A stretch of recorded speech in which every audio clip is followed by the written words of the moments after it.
Coldarra Drake. There's one part of this card that's awesome, and that's the type. It's a dragon. But that's kind of about it. When I first saw this card, I was like, it was like kind of exciting because yay, it's a dragon.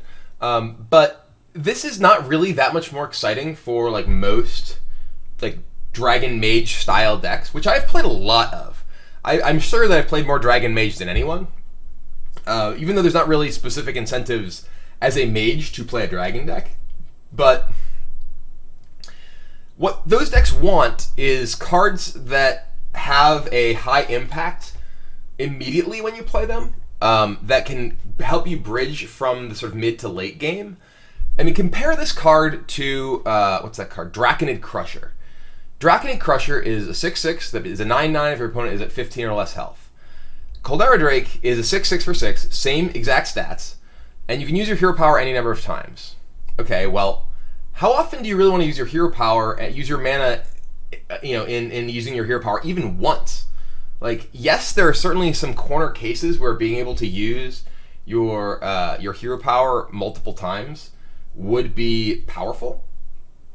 But most of the time, you actually have lots of ways to leverage your mana late in the game. I think that is definitely a kind of trap card in my mind. It's a card that seems really cool, and if you get ways to modify your hero power, like make your hero power cost less, make your hero power do more damage, in those cases, I can see Coldarra Drake's effect being very powerful.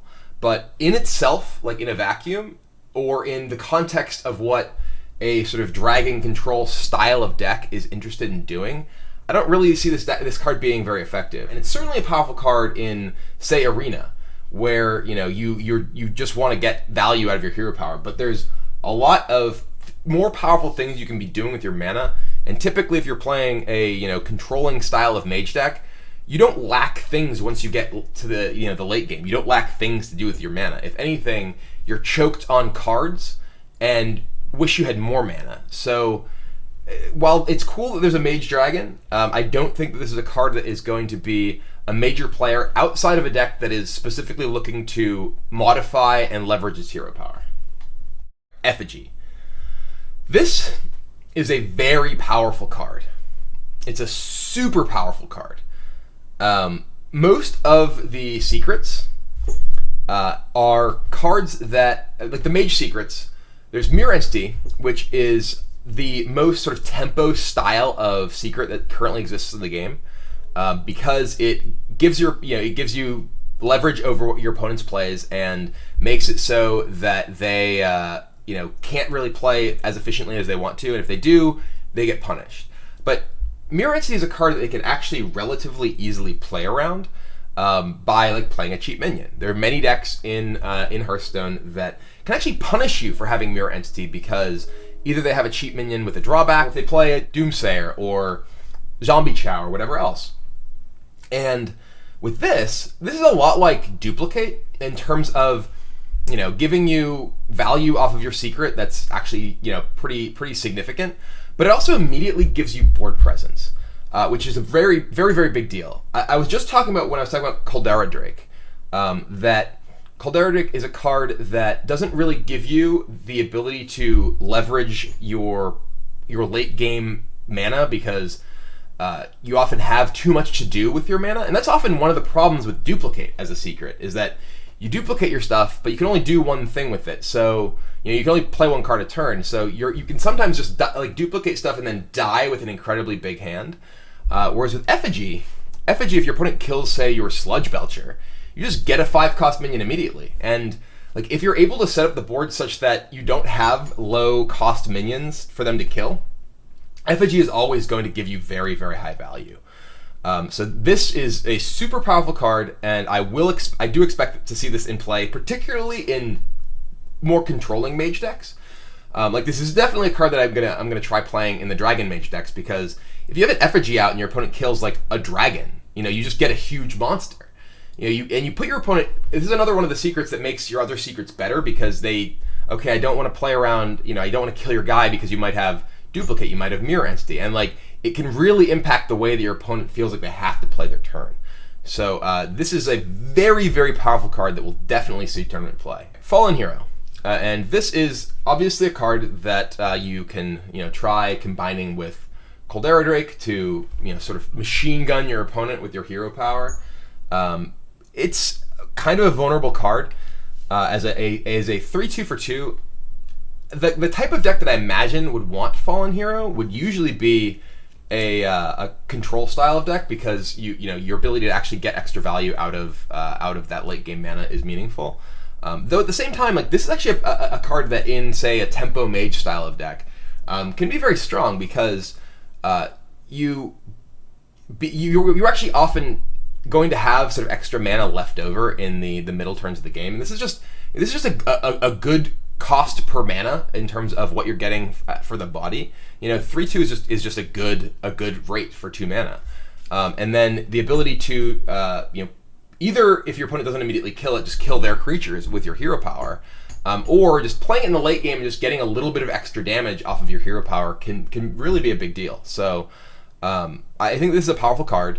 It doesn't necessarily have quite the same synergies as some of the other mage cards, like Sorcerer's Apprentice or whatever else. There's a lot of competition for 2-drop in mage decks, is the thing, because Mad Scientist is almost a guaranteed inclusion in mage decks because the secrets are so good. Mage specifically gets the most use out of Mad Scientist because it has the highest cost and thus most powerful secrets. So if you're playing like a tempo style of mage deck, Sorcerer's Apprentice is often going to be more attractive than Fallen Hero, and maybe you want that many 2-drops. But maybe this is a card that you play in sort of a more mid-range style of mage deck that isn't necessarily super tempo related. But it's a powerful card. It's certainly a very good rate for what you're getting. The question is whether the extra hero power point is more valuable than sort of spell synergy from Sorcerer's Apprentice. I would be shocked to see decks play this over Mad Scientist, but maybe Mad Scientist sort of falls out of favor depending on the kind of decks that are played. Like, for instance, I think that Mirror Entity is not even necessarily a card that a lot of mage decks want to have in certain environments, because your opponent having control over the minion you get, if there's lots of minions they can play that are beneficial for them, then it can be a liability in those cases. So, but this is a very powerful card. I do expect it to see play. Not sure what context it'll be in. I imagine sort of aggressive mage decks that are looking for just another efficient early drop. Maybe this replaces like Knife Juggler in some of those sort of aggressive mage decks that did play that card, though those have also sort of fallen out of favor. But anyway, powerful card, definitely play it. Flame Lance, 5 cost, deal 8 to a minion. This is a weird card to me because, like, it's just compared to Fireball. It costs 1 more mana than Fireball, does 2 more damage, but can't hit heroes. Compare it to Polymorph. It costs 1 more than Polymorph, kills most things Polymorph will kill, but will trigger Death Rattle, whereas Polymorph does not. So this card is kind of in a weird space because it's not particularly efficient at doing what you want to do. It's not even particularly good against like giants. Like, this seems like a card is like, oh, it kills giants. It's like, well, it does, but it kills giants for 1 more than Mountain Giant will usually cost, so it doesn't even do that necessarily particularly efficiently. My guess is this is a card that is largely going to show up in arena decks rather than ranked decks, just because it's not doing anything that other cards don't do, at least reasonably comparably. Like, I think that Polymorph is generally going to be better as a removal spell in most matchups because of the fact that it avoids Death Rattles. And it can kill, bigger minions. I think that this is a card that is probably not good enough to replace existing stuff. Maybe you have a sort of controlling mage deck that's looking for more ways to kill big minions. Maybe there's a mage deck that really wants to be able to kill giants. So you want to play multiple copies of Polymorph and this, but when you're at that point, you're probably just playing Big Game Hunter. So it's hard for me to see this having a significant place in competitive play. So Spellslinger, 3/4 for 3, Battlecry, add a random spell card to each player's hand. So there's a couple things about this. One, 3/4 for 3, reasonable stats. This is a pretty good general stat line. It's a 3-drop that generally won't trade down. One of the problems that I had with a lot of the Mage 3-drops for a long time was that they were like 4/3s, and those basically just got killed by 3/2s for 2, which are the most commonly played 2-drop minions. So I would much rather prefer to have the more solid stuff, especially for like kind of controlling styles of decks. So this is, reasonable stat line. It's the same as Spider Tank, which obviously is a generic minion that anyone can play. But this one, obviously, you're going to play it if you want the Battle Cry, which is add a random spell card to each player's hand. So this is a weird effect because it's kind of a drawback because your opponent gets the spell first.